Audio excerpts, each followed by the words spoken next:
Hello everyone and welcome back to EPIC48 with Intel, sponsored by Overclockers, ROG and XP Pro Eyewear. So Jack, we just came off the back of quite the intense game of Clove Roulette. Yeah, I feel like this is becoming a worrying theme, because that's now 2 games I've covered out of the 3 I've done that have had the Clove Roulette. And I'm hoping, I actually am curious, I feel like we need to find out though, if Highland Baddies do this to everyone. Do they message in every single chat and go, yo, do you want to do Clove Roulette? Sure. And is it because Clove is Scottish? And they're Scottish. Or just because they like having Clove on the team, because it makes it better? I think probably the fact that Highland Baddies are Scottish will have something to do with it. I reckon so. I think Clove just being good also at the same time has its perks, but I think it's really more to the fact that they're Scottish. Yeah, I think it is. But, I mean, that won't be happening this game, at least, because we do have some different teams this time. We have DND versus Snoggers. Now, I mean, we saw DND a bit earlier. You know, not had the greatest showing so far, but it's always possible. And, I mean, Snoggers, on the other side of it, I mean, they've been doing decent. Yeah, I mean, they just came off the back of beating Aconite, which 13-4. You know, beating Aconite is one thing. Yeah. Beating Aconite 13-4 is a whole different thing. Because Aconite, for context, haven't lost until then. Other than to Highland Baddies, sorry. They did lose to Highland Baddies as well. So, Aconite maybe not looking as strong as we expected going into it, especially as the reigning summer champions. But yeah, I mean, a bit of an upset there, which means that for Snoggers, I feel like this is one of those games they need to just lock in cleanly. They need to make sure they don't give away too many rounds, because seeing how this is, a lot of the top teams are kind of, you know, we've got our top 2 kind of locked in at this point. Highland Baddies and Hot Damn are just cooking everyone at the moment. Oh, yeah. Like, that's just happening. But for the rest of the team, a lot of these might go down to like the round differentials. You know, if you win this game 13-0 versus like a 13-4, yes, it's only 4 rounds, you still win the game, but at the end of the day, that could knock you down a whole seed. That is true, that is true. I feel like, yeah, anything below seed, like 3 and below, are starting to be a little bit more murky. I'd say maybe more so the middle section. I'd say like the top 2 and the bottom 2 seedings are clear cut and dry. I don't know about the bottom 2. We've still got... I mean, bottom 2 could be up for contention. It still could be up for contention. It depends how Pick and Mix do in these rest of the games. They've had quite a hard start to their run. I mean, they played arguably the top 3 teams on paper as their first 3 games and weren't able to win any of those out. But since then, played Bish Bash Bosh and managed to win it. So should hopefully go ahead of them in terms of seeding. But at the end of the day, they need to be able to close out these games. And that's something they've been struggling with. Yeah, I very much agree with you there, Jack. I mean, depending on which team you are, like you said, the day could be completely different for you. Like you said, Pick and Mix had a really tough start, you know, going into today. So theoretically, the rest of today should be nice and easy for them. And then could be on the flip side, you could be another team having a really good day, and then all of a sudden you're going through the gauntlet of hell. Yeah, I mean, that's always something that happens. I mean, Hot Damn have yet to play Aconite or Snoggers as well. So maybe if we see Snoggers play really well here, that could be a good sign to maybe possibly manage to take out that team. But we'll have to see going into that. And I mean, the most important thing we've got to see is what map are we going to? That is the great question there, Jack. And now as Vito has been shown, we are going to Breeze. Breeze. I mean, that's one of those maps where I feel like a lot of teams don't necessarily pick into Breeze, but when you've got it being a BO1, teams will ban out the more, you know, confident maps from other teams. I mean, everyone, of course, is going to be banning out most likely Summit because no one wants to play it. DND starting on the defense of Breeze here, which means that, you know, Snoggers going on that attack side first, which on a map like Breeze can be a bit difficult, especially if you allow the other team to get an operator online. And DND have some good oppers. I mean, Jenny is great. I'd expect to see the chamber. Oh, 100%. I mean, I'm just really glad that we're not seeing a map that's not Haven or Lotus, quite frankly, because we've been seeing quite a fair few of them today. So, you know, a new map is quite nice. But that being said, like you said, D&D, they have some really good players, but they've not been performing to the ability that would have been expected of them. They've not had the greatest showing, right? And so we've got Jess locking in the Viper. I'm a big fan of that. I love me a good Viper. right? Yep. Viper Nation. I mean, I know she's, you know, been nerfed over the course of time over on Valorant, but Breeze is one of these maps where, you know, she is viable on, and it's really nice to see. And on the side of Snoggers, we have got the ISO locked in. Have you seen an ISO earlier today? Yes, we did have an ISO earlier today. I can't remember who was playing it, but there was one, and a lot of it, you know, you always talk about those 1v1s in the Ultimate, you know, can you win them out? And it felt like a lot were going the other way, so we'll have to see if Modi can do a bit better, but I'm seeing two Cyphers on the side of Snoggers. Well, I think, are they going to, like, decide on, like, via roulette who's going to get what? Do you know what? With any other team, I'd say no. But I'm seeing Gogs, and I feel like he would have a bit of fun here and just go, you know what? Let's see what we get. Then on the side of Popatron, hovering over the mix. Interesting. And then Jenny, you know, going for the Sova. So yeah, so Winch and Gogs are going to be fighting over who's going to get Cypher. I reckon Gogs. Oh, I got it wrong. It's Winch, and then we've got Harbour infilling there. So, you know, two controllers. I mean, RNG Gods were on Snogger's side. I think Harbour is a pretty decent agent to, you know, pick up at random. I mean, also to combine with a Clove, to have, like, you know, the two of them at the same time is quite good, because Clove as your primary smoker can be a bit difficult because, you know, Clove hasn't got as much range, the smokes don't last as long, but having the extra help from the harbour walls to be, you know, on these massive sites, be able to just cut off a load of these angles, I mean, it's actually great. So the game has very much niced them going into this one. 100%. So you can see that Jess has, you know, clear, like, cut off mid right there. So any members from Snoggers wanting to push through mid has got to be going through the Viper wall. But you can see there's a tiny little gap that they can make their way through and mitigate any form of damage. But looks like they're going to be stacking more towards that B site with a couple members, you know, such as Winch, just like hanging back, you know, probably playing that lurking role, whilst the members of DND are, you know, splitting off, you know, in that default route. Yeah, 100%. I mean, it's going to be an early attack towards this B site. We saw the trip get placed over on A, but already gone as Winch managing to find one. Jesso gets one on the site. The kill's just about going in favor of Snoggers for now, but Sky will find one back on the other side.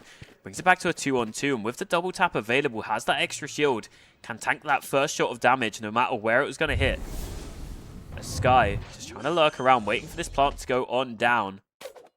Spike planted for now. As Sky just trying to spot these players on out. Spots out the first, but will fall to Doomy. It's all down onto one. Pristine. The 1v2. Got the bandit in hand. One tap headshot is available on this gun, but can't land the shots in time, and Crystal will be there for it. Nicely done from the side of Snoggers. Almost looking like it was going to be going into DND's favor right there. They did really well to kick things off, but unable to follow through onto that. So it was a good start from both teams, but Snoggers coming out up on top, taking the pistol round. And it will be interesting to see how DND are going to be playing this second round, because, you know, the team that loses this pistol round, especially on Breeze, is at such a major disadvantage, because round number 2 you're expecting Marshall, potentially Outlaws, you know, longer range weaponry going into, you know, classics, maybe even a Ghost, right? So range is the name of the game, and Modi rushing on in with that double tap and Vandal in tow. They're going to get caught by the recon bolt, but they do have an initial lifeline. Oh, but Winch finding 2 quick kills, and Modi, thanks to that double tap, comes out pretty much scot-free, other than a small little graze. Optron slowly making their way through, but there is Gogs. No, not no! Oh, caught them completely unawares, and Pristina's going to be falling, so Popatron getting a knife to the back. That is salt being rubbed into the wound right there. I mean, that early on in the game as well, you know, Gogs has just yelled across the LAN hall, having a load of fun with that one. But, I mean, look, it's early rounds. It's a round you're expected to lose anyway. But it's also a reminder to, you know, make sure you're clearing this out. It shows that, you know, players like Gogs are happy to get into these ratty angles. You have to be so careful, because, I mean, if your whole team has pushed through that and you're not clearing it, then all of a sudden, you know, people, that's where multi-kills come from. You are 100% correct about that. But look how Snoggers have now positioned themselves. They have got Spike leading over towards me, but look how spread out they are. You can see that Harbour is making the way over onto the rotate, and Jess is going to be taking down that double tap, doing God's work for Modi, being that clinical lifeline. Oh, but Popatron might be caught completely unawares. Jenny finding one, but you can see on the minimap. Oh no! Is he going to go for another knife kill? Gogs is trying to bite off a little bit more than they can chew, and Pristine is going to be punishing them for it, toying with their food. Shame on, like, fool me once, shame on me, fool me twice, shame on you. Gogs definitely getting their comeuppance from it. So Wakashi finding one, finding two. And D&D, all of a sudden, the members are starting to fall. I mean, look at the health Jenny, as well. Yeah, 9 HP. But look at the position that Jess is in, though. Great position. Sky's also in a great position. Through that smoke, completely unawares. Oh, getting shot through. Missing. Oh, just in the nick of time. Sky covering. Maybe a little bit too late, but covered nonetheless. Yeah, I mean, it's one of those where you hope the trade is there a tiny bit earlier there, but in the end, it worked out. And I mean, a great wraparound from Jenny there as well to, you know, confirm that round for them. But for D&D, yes, you win the round. Only one player left standing, though, and as we can see from the economy, it's not a great look. You've got a couple pistols going into this round, looks like a bulldog as well, whereas on the other side, you've pretty much got a full buy, other than for Winch. Yeah, I mean, both sides, in terms of economy, pretty bad. However, like you said, Snoggers very much better on the inventory aspect.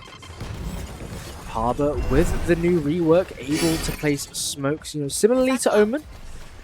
High tide coming out, creating a wall of water, covering those angles. Ooh, Pristine manages to spot Winch's shoulder, takes him out, but Modi, again, that double tap, doing great work for them, able to find two.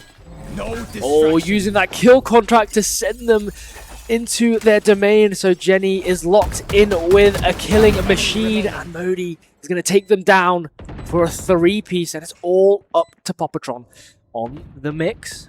Is there anything that they're going to be able to do? Maybe spots on the first. I mean, they've seen the players, but now it's so awkward with this smoke in front as well. They have to run on in, and Crystal's just going to be there on the other side waiting.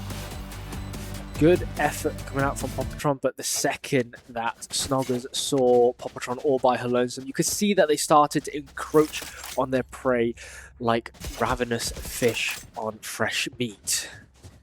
That's a good analogy. I like that one. Thank you. That was a good one. But yeah, I mean, going into this round for Snoggers, I mean, you've still got the full buy going into it. You managed to keep the guns online as well, but for D&D, it's another one of these awkward ones. It's one where you don't have a full buy, and you're being forced onto these constantly, and you need to find a way off. Maybe try and get a thrifty, or at least do some damage. I know exactly. Winch finding Pristine nice and quickly, able to pop that neural theft, locating the members of D&D. As they've been spotted, Snoggers, with all that information in hand, able to convene in towards Tunnel. That being said, they kind of just put themselves a little bit of a halt. Oh, Sky and Gogs going to be brushing each other, but Gogs is going to be the one to come out on top, and it's all up to Jess. She has got the safety net of her poison wall, but now that's dissipated. She's all on a lonesome, a classic in hand. Oh, no! Just take an extra second to breathe. That's so unfortunate. I feel like, you know, if you just have a Spectre, Phantom, Vandal, anything that sprays, you get both. But instead, the right-click classic, just a couple of bullets landing into each player, but no kill. I mean, that being said, I can't really complain and, you know, rag them on too much about that. I probably would have done the same. Oh, 100%. I'm going for the right click. Yeah, 100% go for the right click. You know, Jess did the best that she could. Could she have done better? 100%. But am I want to say anything? Absolutely not. I probably would have done the same, if not worse somehow. I probably would have missed the right click. But we'll have to see what they can do going into this round. I mean, finally a round where they're going to have the guns online. Jess in this position we've seen before, but unfortunate. The molly bounces off the wall, so they have to back it up. But Popatron manages to find Gogs over towards A, and Jess finds another on B as well. So they're winning on both sides of the map. Popatron wanting to lurk on through here, but doesn't know where Wakashi is, as the punishment is there for the over-aggression. But on the other side as well, Winch finds another. The numbers now in favor, though, of D&D. Snoggers, despite finding kills, still not able to, but as I say that, Pristine just walks on through but doesn't expect the player there. And now it's just down to a 2-on-2. One player weak on the side of D&D. That's going to be Jess. Winch just waiting for Sky to swing on through and will take them down as well. Leaving it all on to Jess. I mean, we've seen Jess do this in the past. It's always a possibility, but what angles are they going to swing from? Are they going to opt to go together? 30 seconds left on the clock. They can wait this one out. They know they don't have to push too early. 30 seconds left. Winch just waiting in the corner with that spike. Jess just questioning. Have they rotated over? Are they going through mid? What's their plan here? As surely at any second the go button's going to be hit, and it's just as Jess turns around. No. A free gate on the round for Winch, and it's just some unfortunate timing there in the end. Valorant timing at its worst right there. That's always the case, right? Yeah. She had, like, Jess had her eye on the angle the entire time, but the second she looked somewhere else, boom, Winch is right there. Unfortunately, that's just the name of the game. And Snoggers starts to run away with the momentum. 5-1 is the scoreline. Okay, I feel for D&D, the round could have been played a little bit better and a little bit more conservative if they just weren't walking out into open angles. Yeah, Crystal starting things off quite nicely. Gogs finding Popatron. Oh, and Pristine running right into Modi. But again, that double tap, clinical lifeline for ISO. And Jess is running with knives in hand. He's going to get caught completely unawares. And it's all up to Jenny. Sheriff finding nothing as it's a flawless round for Snoggers. I mean, it's one where you kind of expect it to go this way, but you just hope there's a possibility they can find a couple kills. But it's one of those where despite the damage you do onto one of those players, you can't find that kill soon enough. And for the side of D&D, like, yes, it's not over at the moment, but being down 6-1 is such a hard amount to fight back into that it's kind of, it needs to be in this half. All or nothing. You've got 4 ultimates online. You've got a full buy. This is kind of a must-win here. It's a very difficult situation for D&D to try and claw their way back from. I've said it to Abby multiple times. It's all about psychology, and that double tap from Modi. Again, that lifeline. And Sky doesn't have it. He's got it with So a classic. that's just easy pickings for Modi. Yes, with the classic, but they had that double tap to keep them safe, but it can only get them so far. But Gogs is on. Oh no, Gogs, do not. Oh no, he's gonna do it. Gogs, go for it. No, another. He's gonna. Oh, he's missed! They don't realise! Oh no! Gogs. Popatron he finds a second one. Oh my god, Gogs, you do not have to be doing this. There's only so much your food can be toyed around Not with. again. And he's catching it completely unawares. Oh my goodness. At least they know where he is now, and he will finally get punished by Jenny there. Getting the revenge for all those knife kills, but Jenny just getting run down there. There's no opportunity back into this. I mean, Gogs is just running circles. That is, he is running them round ragged and making them dizzy. I mean, you know what? If the opportunity presents itself, go for it. But also, just for a second, you know, we think about it, you know, D&D, if they can just win a few rounds. Just have a look at the money real quick for me on the other side. Snoggers can buy, I think, almost for the rest of this half at this point. Oh, 100%. No matter what happens, they're maxing out on these rounds because they're just not needing to rebuy into it. This is what happens when you're managing to chain these flawless or almost flawless rounds back to back. That is 100% definitely the case. And they are so comfortable. The Hunter's Fury coming out. Jess is going to take things, kick things off. Taking out Modi. Jenny finding Gogs. Nice start for D&D. This is exactly what we want to be looking for. Popatron all finding an initial hit and taking down Winch. Why he has an operator, no one knows. But these are the questions that we don't need to be asking. And Popatron on the flank. Nicely done. So it's down to Wukashi. Oh no. This could be down to timing. Wukashi could be rewarded for free here. Gonna spot out Popatron, get that first kill, but still needs to find 4 more. I mean, it's definitely possible, but would be a difficult one to win here. Okay. Ooh, spots Jenny brushing the shoulders with each other. Okay. Oh, jump out. Jess prepping themselves. Wukashi.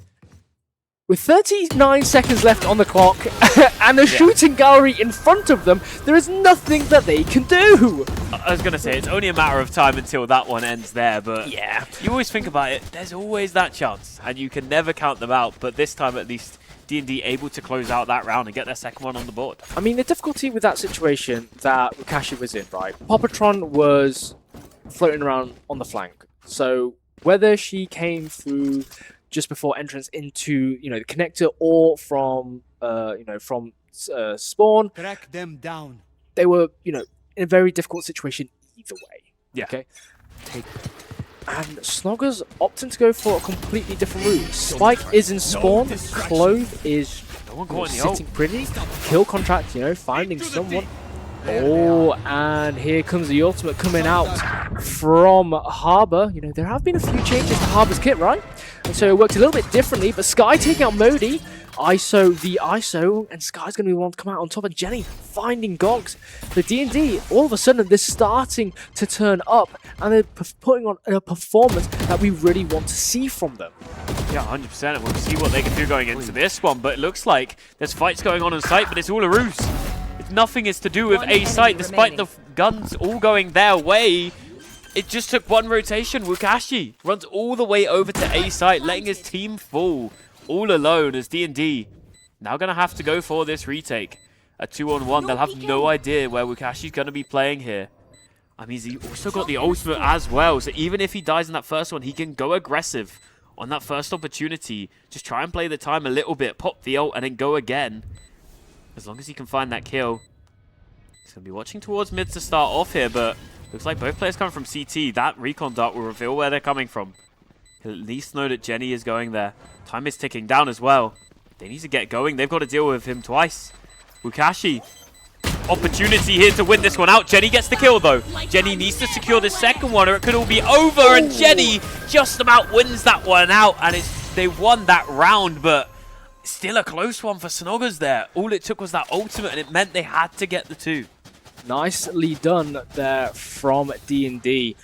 So they played that really well. I mean, it was a good attempt from Snoggers, right? I mean, Wukashi, looking, sitting idle over in spawn at the start of the round and able to take it all the way over to A. But in a 1v2 situation, good attempt, but, the way that D&D played it out towards then, very nicely done, able to overwhelm Wukashi there, through sheer numbers, keeping them distracted and able to clinch it out. So, Snoggers going for a bit of a different approach, looking like they're going to be pushing more towards mid with a few members, pushing towards B.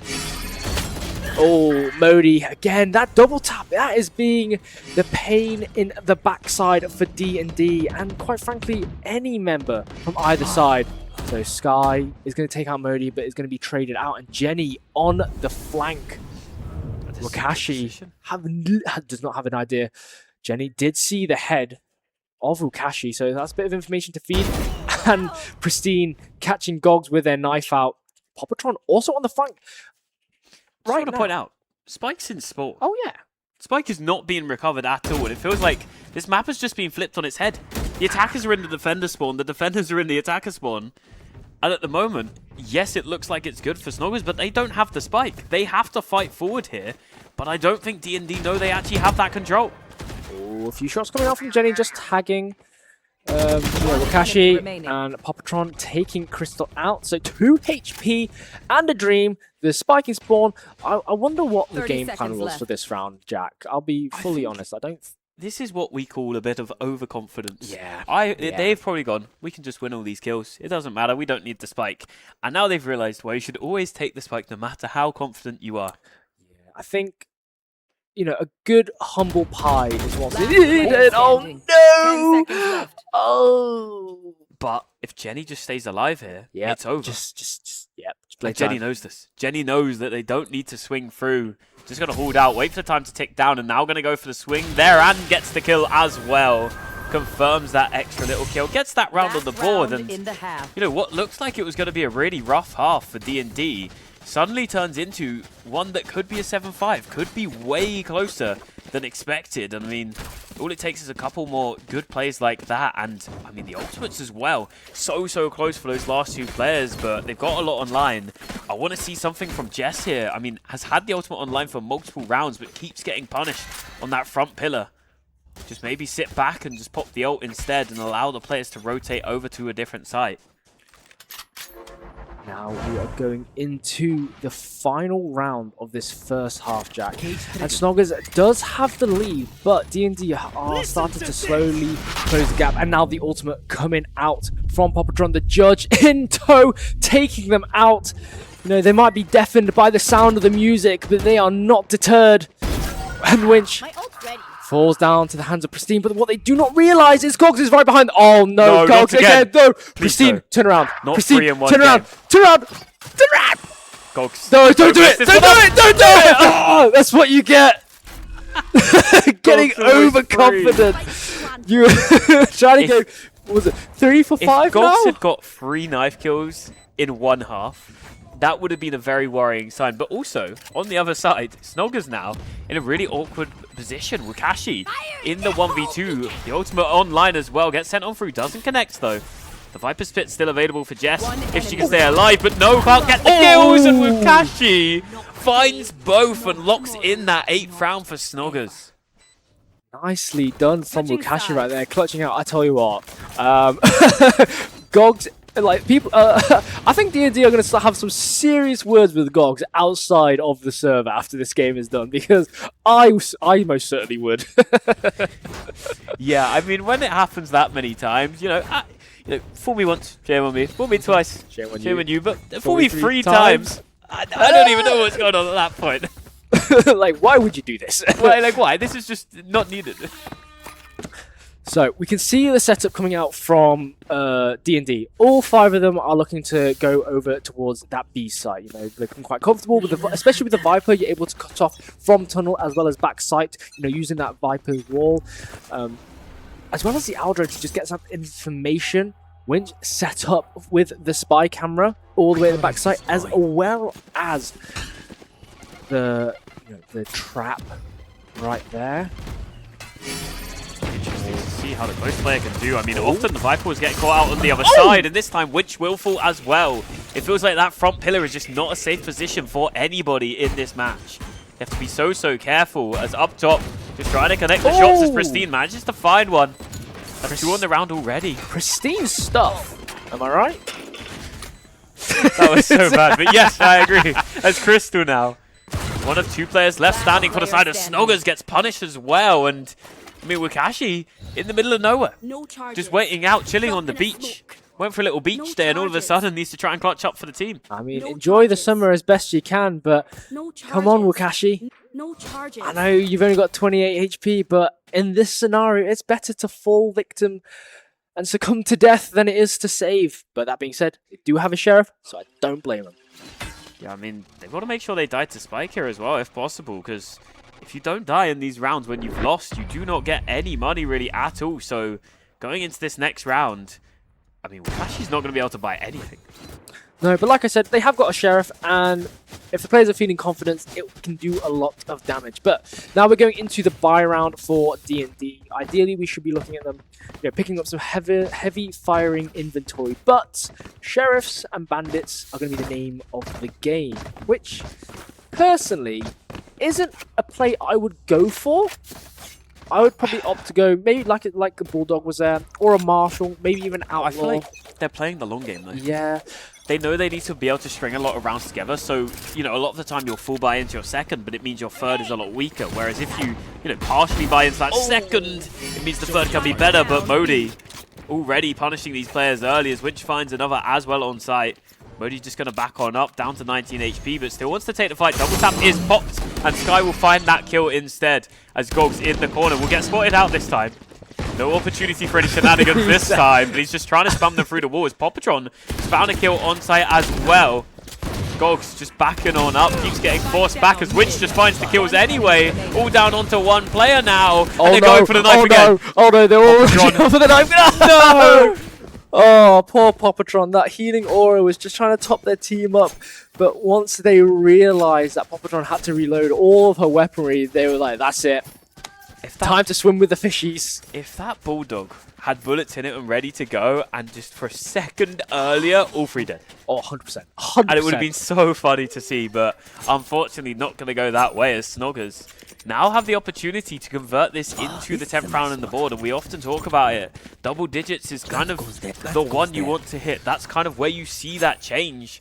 So I have to see what they can do. DND opting to go towards mid this time. See what they can spot out. Okay, I like this. I like this aggressive play. You know, even though their economy is very much on the back foot, they're trying to just play aggressive, see what they can find. Modi's going to be finding Pristine to start off with.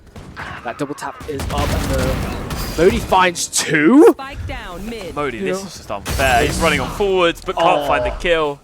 Jess got the punish on the other side, but it doesn't matter. It's still, I say that, Jess almost the opportunity there. It just doesn't have the bullets to do it as Snoggers get that double digits on the board. That they do. They are 3 rounds closer to closing out this game. And I tell you what, in all of the performances that I've seen, DND has put up their best one up against Snoggers. Albeit Snoggers have kind of, you know, been toying with their food, and they probably themselves do need a slice of humble pie and, you know, ground themselves and remember, you know, who some of the competition that they're up against. But that being said, they have been playing spectacularly well alongside DND.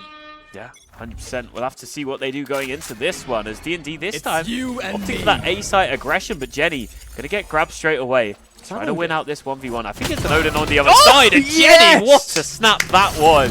Gets that kill down, and Sky will manage to get one as well on the Crystal, but Winch just sprayed through the smoke.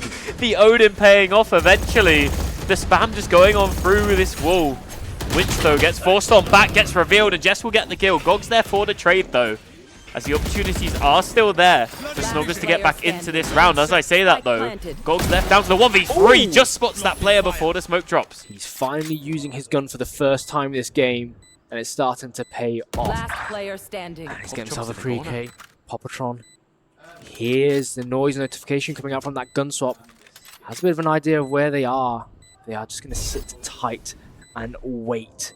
This timing, though, Popatron's looking the wrong way. He needs to look towards the left. Oh, this is such a dicey situation. swing first. Popatron is going to get caught out. And Oh, no. The timing. Timing. Popatron, just about the timing is there and will land the shot onto Gogs. It was one of those where they were just looking everywhere but each other. I know. Oh my god, those moments are so tense because the players themselves can't see what we can see. So these nail-biting moments, and I tell you what, Popatron.